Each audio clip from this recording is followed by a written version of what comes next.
जिंदगी खेलती भी उसी के साथ है जो खिलाड़ी बेहतरीन हो। दर्द सबके एक से है, लेकिन हौसला सबका अलग अलग है। कोई हताश होकर बिखर जाएगा तो कोई संघर्ष करके निखर भी जाएगा। देश विदेश में बैठे सभी दर्शकों को मेरा प्यार भरा नमस्कार। मैं हूं मोहित कमल श्रीमाली और आप सभी का तहे दिल से स्वागत करता हूं आपके अपने चैनल में।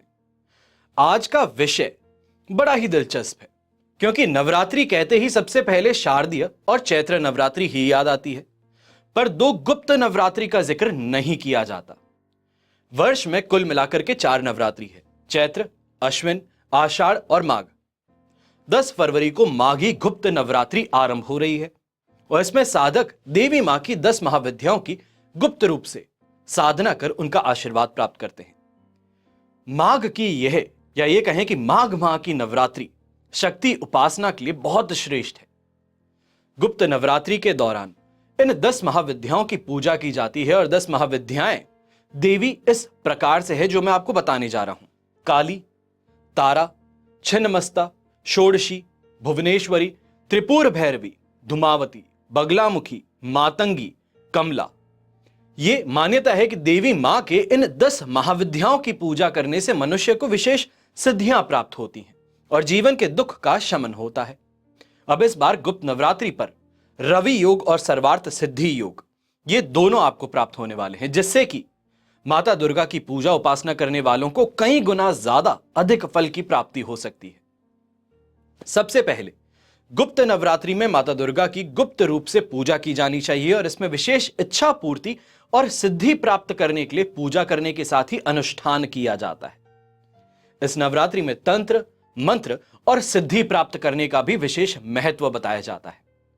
तांत्रिक, अघोरी, तंत्र मंत्र और सिद्धि प्राप्त करने के लिए दुर्गा जी की साधना की जाती है और माघ माह के गुप्त नवरात्रि में चैत्र और शारदीय नवरात्रि की ही तरह घट स्थापना भी की जाती है।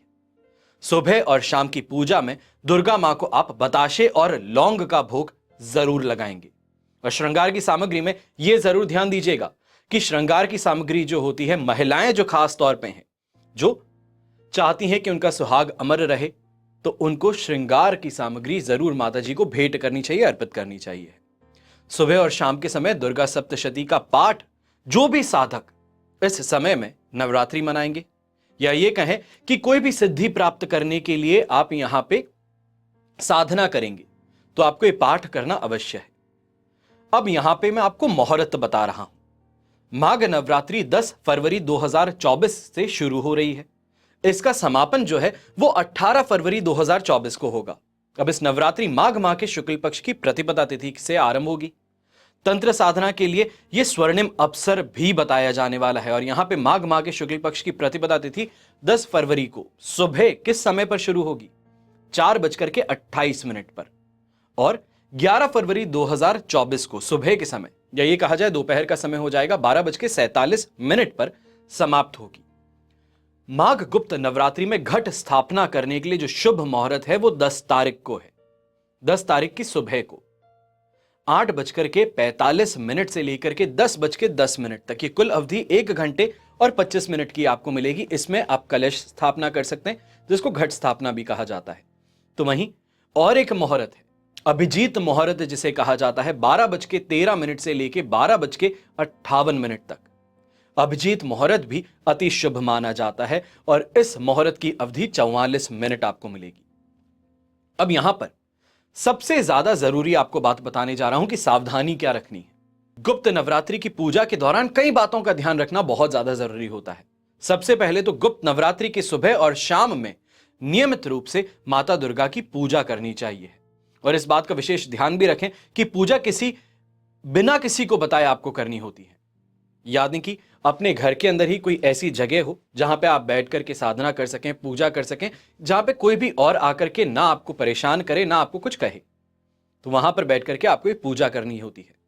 अब राजनैतिक और खास तौर पे बिजनेस पर्संस जो हैं, प्रभावशाली लोग जो हैं, इन्फ्लुएंशियल लोग जो हैं, वो विशेष रूप से गुप्त नवरात्रि का इंतजार करते हैं कि अपने जीवन में उन्नति और प्रगति के जो मार्ग हैं उसे वो खोल सकें, अपने शत्रुओं पर विजय प्राप्त कर सकें, अपनी लोकप्रियता समाज में और ज्यादा बढ़ा सकें।